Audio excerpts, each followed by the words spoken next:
Good morning students. प्यारे बच्चों, मैं तृप्ति वाली आपको संस्कृत विषय पढ़ाऊंगी और हमारी पाठ्य पुस्तक का नाम क्या है बच्चों? दिव्यम संस्कृत पाठ्य पुस्तकम। क्या नाम है? दिव्यम संस्कृत पाठ्य पुस्तकम। और बच्चों, हम कौन सा पाठ पढ़ रहे थे? चतुरः पाठः, पाठ 4। तो आज हम उसका क्या करेंगे? अभ्यास। तो सभी अपने दिव्यम पाठ्य पुस्तकम की पृष्ठ संख्या 37 खोलेंगे। सभी बच्चों ने खोल ली पृष्ठ संख्या 37, 37। तो सभी ने निकाल लिया बेटा। अब हम करेंगे इसका अभ्यास। आपने प्रयास भी किया होगा बच्चों, फिर भी मैं आपकी जानकारी के लिए क्या सही है क्या गलत है वो बताऊंगी और आप अपना साथ के साथ चेक करेंगे और अगर गलत है तो उसको ठीक कर लेंगे। तो अब आप ध्यान से देखें जो मैं आपको करवा रही हूँ। अपनी गलतियों का सुधार करते जाएं और अपना अभ्यास पूरा करें। तो बच्चों शुरू करें। पहला प्रश्न है, शुद्धम विकल्पम चित्वा रिक्त स्थानानि पूरयत। शुद्ध विकल्प चुनकर रिक्त स्थानों की पूर्ति कीजिए। तो पहला क्या है बच्चों? स्त्रीलिंग शब्द जाति के शब्दों का बोध कराते हैं। किसका बोध कराते हैं? पुरुष। पुल्लिंग शब्द जो है वो पुरुष जाति का बोध करवाते हैं। इसी तरह स्त्रीलिंग शब्द कौन सी जाति का बोध करवाते हैं? हमें स्त्री जाति का बोध करवाते हैं। सभी ने कर लिया ये ठीक। दूसरा, आकारांत शब्द प्राय क्या होते हैं? आकारांत क्या होते हैं बच्चों? अकारांत प्राय पुल्लिंग होते हैं। तो आकारांत कौन से होते हैं? स्त्रीलिंग। आपको देखो 3 विकल्प दिए गए हैं, इन तीनों में से जो ठीक है आपने उसको टिक करना है। तो किसको किया आपने? स्त्रीलिंग को। तीसरा है पहले का ही, स्त्रीलिंग शब्द खालिस्तान वचनों में होते हैं। कितने वचन होते हैं स्त्रीलिंग के बेटे? 3। कौन कौन से? एक वचन, द्विवचन और बहुवचन। तो कौन सा ठीक हुआ हमारा? तीनों। लगा लिया सभी ने निशान? तीनों। अगला प्रश्न है बच्चों, रमा शब्द का द्विवचन क्या होगा? हम क्या करते हैं? रमा, रमे, रमा। एक वचन रमा है, रमे द्विवचन है, रमा बहुवचन है। तो हमने क्या बताना है? द्विवचन। तो क्या आएगा? रमे। हो गया बच्चों सभी का? एक बार फिर से मिला लें। पहले का स्त्री, दूसरे का स्त्रीलिंग, तीसरे का तीनों, चौथे का रमे। हो गया सभी का। अब चले अगले प्रश्न पर। अगला प्रश्न है बच्चों, निम्नलिखित पदानाम अर्थम प्रदत्त विकल्पे भय चुनत। कहते हैं जो विकल्प दिए गए हैं उनमें से सही अर्थ छांटना है आपको। जैसे छात्रा। छात्रा किसके लिए आता है? किसके लिए आता है छात्रा? जो विद्यार्थी लड़की होती है उसके लिए। और जो विद्यार्थी लड़का होता है उसके लिए क्या आता है? छात्र। तो लड़कियों के लिए क्या आता है? छात्रा। तो इसका मतलब क ठीक हुआ या ख? क ठीक हुआ। कौन सा ठीक है? क। इसको टिक मार्क लगा लें बच्चों। सेविका। सेविका कौन होती है? अध्यापिका होती है या नौकरानी होती है? क्या होती है बच्चों? नौकरानी। तो कौन सा ठीक हुआ? ख। कौन सा ठीक हुआ? ख। अब तीसरा, चटका। चटका का अर्थ चटनी होता है या चिड़िया होता है? क्या होता है बच्चों? आपने पक्षियों के नाम पढ़े तो चटका क्या होती है? चिड़िया। तो कौन सा ठीक हो गया? ख। अगला है निशा। निशा का अर्थ क्या होता है? रात। दिवस का दिन होता है और निशा का रात होता है। भार्या। भार्या का अर्थ होता है बच्चों पत्नी।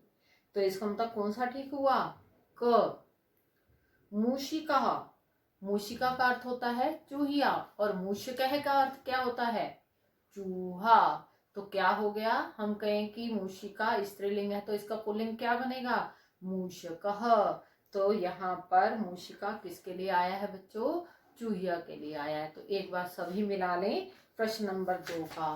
पहले का क, दूसरे का ख, तीसरे का ख, चौथे का क, पांचवें का पे क, सभी का हो गया बच्चों।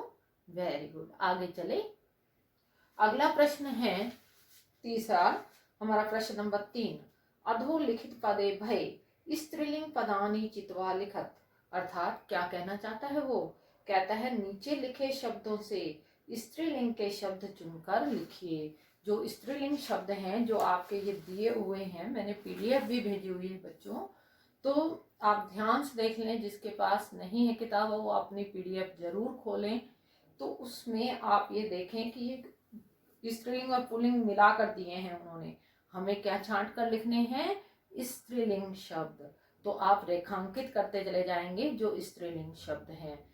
तो शिक्षिका, शिक्षक होता है अध्यापक, शिक्षिका होती है अध्यापिका। तो क्या हो गया? शिक्षिका क्या हो गया? स्त्रीलिंग या पुल्लिंग? स्त्रीलिंग। आप इसे रेखांकित करेंगे। दूसरा नरः, नरः होता है मनुष्य, ये पुल्लिंग में आता है बच्चों।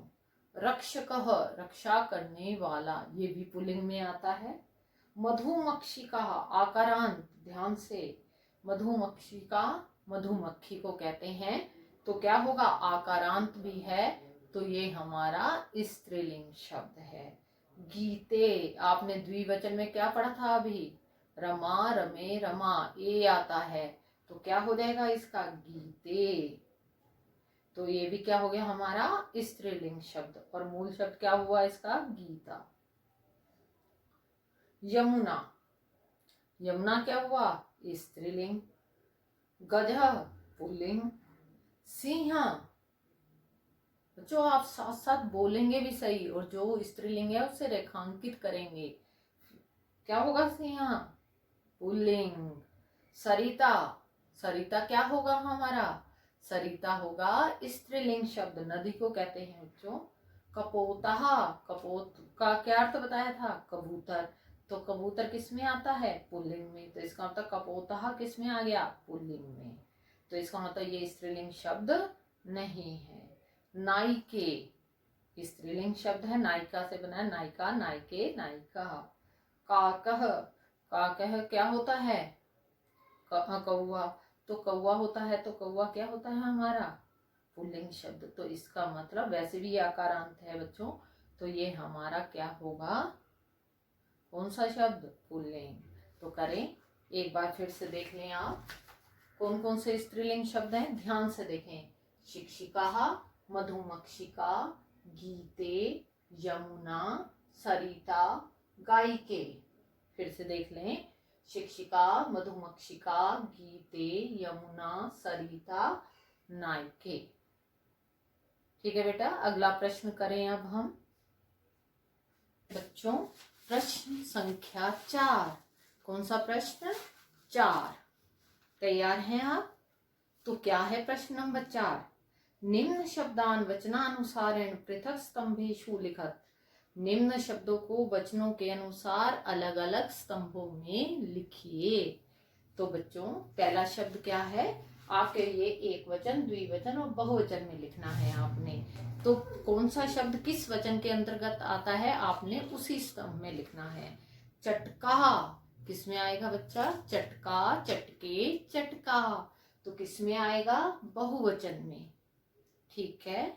अगला शब्द है अजा। अजा किस में आएगा?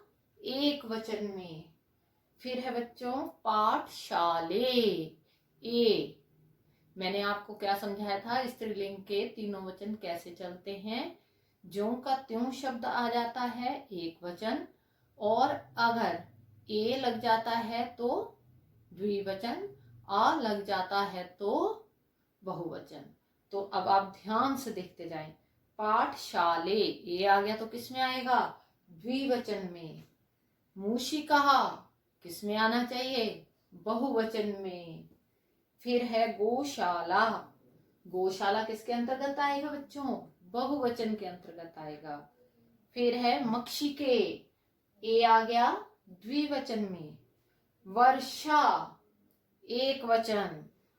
चटका एक वचन। नायिके द्विवचन। और नौका बहुवचन। एक बार सभी मिला लें अपना, किसी का गलत तो नहीं हो गया। फिर से मिलाएं। एक वचन के अंतर्गत कौन कौन से हैं बच्चों? अजा, यमुना, वर्षा, चटका। द्विवचन के अंतर्गत कौन कौन से हैं? पाठशाले, मक्षिके, सेविके, नायिके। बहुवचन के अंतर्गत चटकाहा, मूषिकाहा, गोशाला, नौका। आ गया बच्चों।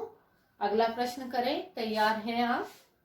उदाहरण अनुसारम उचित मेलनम कुरुत। आपने मिलान करना है बच्चों। जैसे उदाहरण में एक उदाहरण दिया है इन्होंने, उसके अनुसार ही बाकी के मिलान करने हैं। तो पुल्लिंग है हमारे प्रिया, और इसके साथ आपने स्त्रीलिंग शब्दों को करना है। जैसे प्रिया के साथ उसने उसका मिलान किया है, प्रिय, प्रिया। अब आगे आप मिलान करेंगे, सेवकः। किसके साथ मिलान होगा इसका? सेविका। ये हिंदी से भी आसान है बच्चों, स्त्रीलिंग। लिंग बदलो, आप ध्यान से करेंगे तो आपको थोड़ी देर में समझ में आ जाएंगे। तो थोड़ा ध्यान से करें आप। फिर से, सेवकः, सेविकः, बालकः, बालिका, अध्यापकः, अध्यापिका, अनुजा, अनुजा, और शिष्य, शिष्या। एक बार फिर से मिला ले बच्चों। मिलान ठीक किया है या नहीं किया आपने?